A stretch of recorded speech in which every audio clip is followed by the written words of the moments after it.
आऊज़ुबिल्लाहि मिनश्शैतानिर्रजीम बिस्मिल्लाहिर्रहमानिर्रहीम अल्लाहुम्मा सल्लि अला मुहम्मदिन व बारिक वसल्लिम वसल्लिम अलैहि।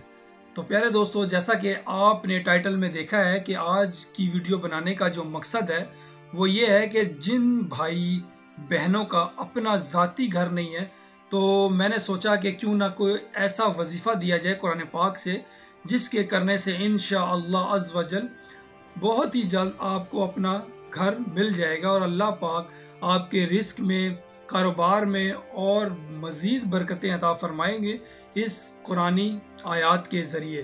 तो प्यारे दोस्तों, ज़्यादा टाइम मैं नहीं लूँगा और आपसे गुजारिश है कि जो नए हैं चैनल पे सब्सक्राइब भी कर लें और बेल के आइकन को भी दबा लें और शेयर भी कर दिया करें वीडियो, ताकि ज़रूरतमंद लोगों तक ये वीडियो पहुँच सके। आज का जो वजीफ़ा वो ये है कि सूरे अल एराफ की आयत नंबर 10, उसको अव्वल आखिर आपने दुरूद शरीफ पढ़ना है 3 मरतबा और दरमियान में 11 मरतबा सूरे अल एराफ को आपने पढ़ना है, फिर आखिर में दुरूद शरीफ।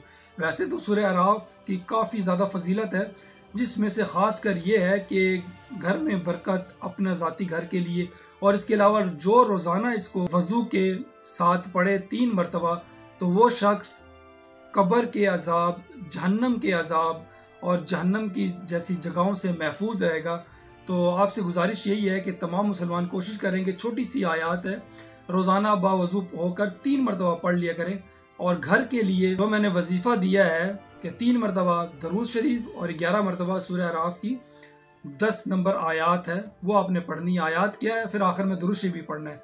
आयत ये है, बिस्मिल्लाहिर्रहमानिर्रहीम वलक़द मक्कन्नाकुम फिल अर्दि वजअलना लकुम फीहा मईशा क़लीलन मा तशकुरून।